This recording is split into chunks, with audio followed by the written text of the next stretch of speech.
और ये जो सरकार है, सरकार का ये शील्ड का काम कर रहा है और सरकार का सेफ्टी वाल्व के तौर पर काम कर रहा है। इसलिए उसकी क्रेडिबिलिटी जो खराब हुई है, उसके लिए मुख्यधारा का मीडिया और उसको चलाने वाले उनके जो सेठ लोग हैं, मुख्यधारा के मीडिया के जो सेठ लोग हैं, वो जिम्मेदार हैं, क्योंकि उनको पता है कि इससे हमारी क्रेडिबिलिटी खराब होनी है, लेकिन at the cost of their credibility उसके बावजूद भी वो सेफ्टी वाल्व का काम कर रहे हैं सरकार का।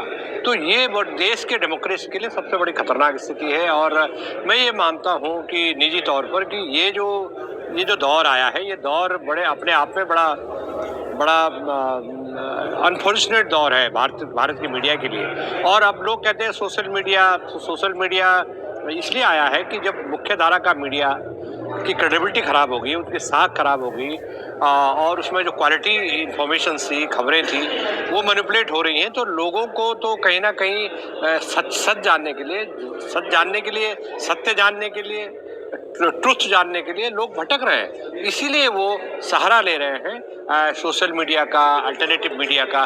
तो ये जो ग्रोथ हुई अल्टरनेटिव मीडिया की, उसमें भी हम लोग को थोड़ा कॉशियस होना पड़ेगा। ये नहीं कि हम अगर मेन स्ट्रीम मीडिया की क्रेडिबिलिटी खराब होगी तो जो सोशल मीडिया है, सोशल मीडिया में जो यूट्यूब चैनल है, यूट्यूब चैनल में हमें ये सतर्क रहना होगा कि आंख बूंद करके उस यूट्यूब चैनल या उस फेक न्यूज़ पर का आप उसको फॉलो ना करें और आप उसमें देखें कि सच क्या है, झूठ क्या है।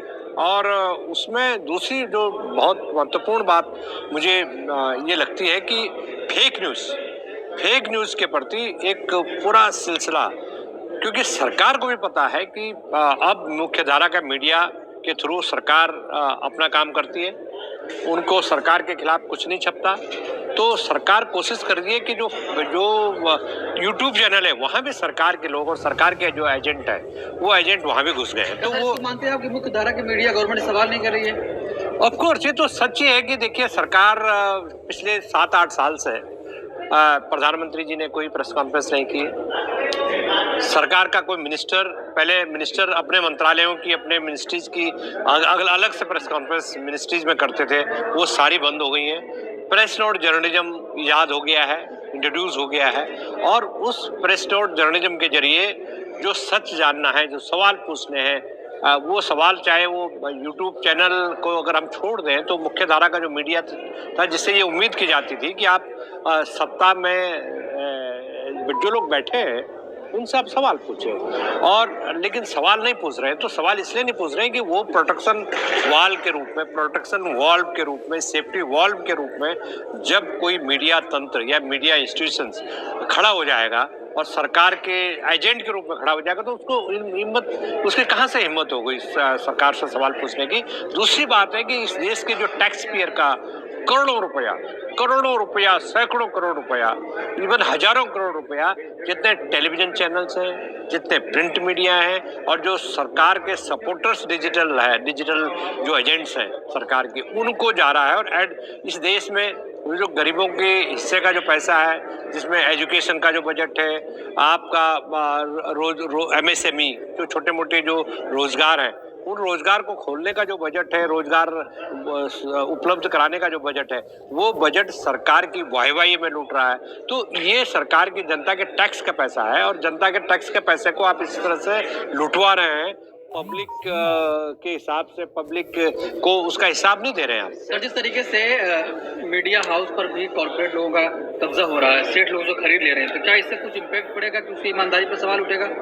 ऐसा है कि मैंने बोला कि ये क्लब बन गया है। ये क्लब जैसे होता है ना कि सेठों का क्लब, तो सेठ जी का अखबार है, नेता सेठ जी के पास बैठता है, सेठ और नेता का नक्सेस हो गया, गठबंधन हो गया, गठजोड़ हो गया, तो उनको फिर बाकी की जरूरत नहीं है। आप सेठ का जो टीवी चैनल है या सेठ का जो प्रिंट मीडिया है, जो अखबार है, वो सरकार के मंत्री की या सरकार में बैठे ताकतवर लोगों की फोटो छाप रहा है। वो एक दूसरे का वेस्टेड इंटरेस्ट को देख रहा है, उसको सर्व कर रहा है। दूसरी बात है कि वो सेठ का जो पेपर है या टीवी चैनल है, वो कॉर्पोरेट के जो बड़े बड़े महारथी हैं, जो कॉर्पोरेट्स के बड़े नाम हैं, उनका इंटरव्यू छापता है, रादर देन इस देश के जो मजलूम हैं, इस देश के जो गरीब हैं, इस देश के जो दलित हैं, पिछड़े हैं एंड जो जरूरतमंद लोग हैं, जो जिनकी कोई से नहीं है, कोई सिफारिश नहीं है, कोई आवाज नहीं है, वो उन लोगों की आवाज बनने के बजाय सेठों की आवाज, धन्ना सेठों की आवाज, उद्योगपतियों की आवाज जब मीडिया बन जाएगा तो लोगों का विश्वास तो अपने आप उससे हट जाएगा। सर, जिस तरीके से पत्रकारिता जगत के नामचीन चेहरे रवीश कुमार आरोप लगाते हुए इंडिया टीवी छोड़ देते हैं कि वहां पर सेठों का कब्जा हो गया है, अब हमें बोलने नहीं दिया जाएगा, क्या आपको लगता है कि जो आरोप लगा रहे हैं वो सही है? देखिए, ये तो जग जाहिर है, कोई उसमें छिपाने वाली बात नहीं है। टेक ओवर हो गया है। एक टीवी चैनल जो सरकार से सवाल पूछता था, ऐसे प्रोग्राम करता था कि जो सरकार को की नीतियों की, पॉलिसीज की आलोचना कर रहा है, उनको कटघरे में खड़ा कर रहा है। उनके प्राइम टाइम को बहुत ज़्यादा व्यूअरशिप थी। मतलब ये था कि जो प्राइम टाइम की जो व्यूअरशिप थी, बाकी टीवी चैनल में उस समय ऐड नहीं आता था, सारा ऐड जो है प्राइम टाइम को डाइवर्ट हो जाता था। तो ऐसी स्थिति में मतलब एक पत्रकार को, ऐसी सरकार और ऐसी व्यवस्था है कि एक पत्रकार को कैसे नौकरी से निकालने का इंतजाम किया जाए, क्योंकि उनको चाहिए वोट। उनको लगता है कि वोट लेने के लिए जो लोग उसमें बाधा बन रहे हैं, बैरियर बन रहे हैं, जो उसमें ब्रेक डाल रहे हैं, जो बाधाएं खड़ी कर रहे हैं, उन लोगों को किसी न किसी तरह से सिस्टम से बाहर किया जाए। वही उन्होंने किया। और किस तरह से, जिसको कहते हैं हॉस्टाइल टेक ओवर कहते हैं इसको, कि आपने एक जाल बुन करके आपने एक कंपनी, आपको पता है ये कंपनी टेक ओवर, ये इसके शेयर खरीदे हुए हैं, एनडीटीवी के शेयर इन्होंने खरीदे हुए हैं। आपने ऐसा जाल बिछाया कि उस कंपनी को एकदम टेक ओवर कर लिया। टेक ओवर करने के बाद आप जो भीतर घुस गए और जो पॉलिसीज थी, जिन पॉलिसीज के आधार पर एनडीटीवी सरकार से सवाल पूछता था, उन पॉलिसीज को आपने कैप्चर कर लिया। और ये तो ऐसी बात होगी कि आप अंडे नहीं खाना चाहते, आपने पूरी मुर्गी को ही खत्म कर दिया। तो you want to kill the murgi. तो उसको कहते हैं कि आप जो है मैसेंजर है।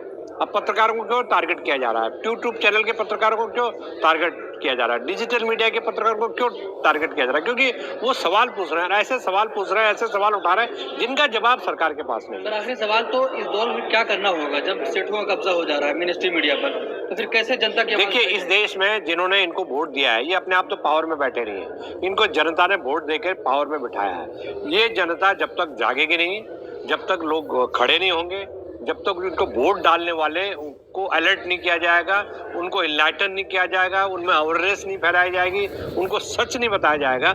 अल्टीमेट सच जब उनको पता लगेगा कि वो इन लोगों से अलर्ट होंगे और उनको इनकी असलियत पता लगेगी कि ये किस तरह के लोग हैं, ये किस तरह से सत्ता पर कब्जा करना चाहते हैं, किस तरह का एक फेक नैरेटिव एजेंडा सेट कर रहा है। ये जो मीडिया है, जो एजेंडा सेट कर रहा है, जो बता रहा है कि खबर ये है, जो बता रहा है कि देश में अगर बेरोजगारी है, इकोनॉमी डंप हो रही है, लोगों को एजुकेशन नहीं है, क्वालिटी एजुकेशन नहीं है, हमारे यहाँ डॉक्टर्स की बहुत बड़ी डिमांड है, वो डॉक्टर्स प्रोड्यूस नहीं कर पा रहे हैं और लोग बिना किसी राज के मर रहे हैं, दम तोड़ रहे हैं, बेरोजगार घर घर में बेरोजगार है। लोग वो कह रहे हैं कि हमें तो बेरोजगारों की चिंता ही नहीं है, हमें तो पहले अपना धर्म बचाना है। तो जब आप इस तरह की प्रोटेस्ट करेंगे, जो रिलीजन जिसका बेस है, कास्ट जिसका बेस है, धर्म के आधार पर जो एजेंडा सेट जो टीवी चैनल कर रहे हैं, मुझे लग रहा है कि उसके प्रति लोगों को अलर्ट करना पड़ेगा, जागरूक करना पड़ेगा। अगर ये जागरूक नहीं होंगे तो इसी तरह का राज होगा कि जो पूरी जो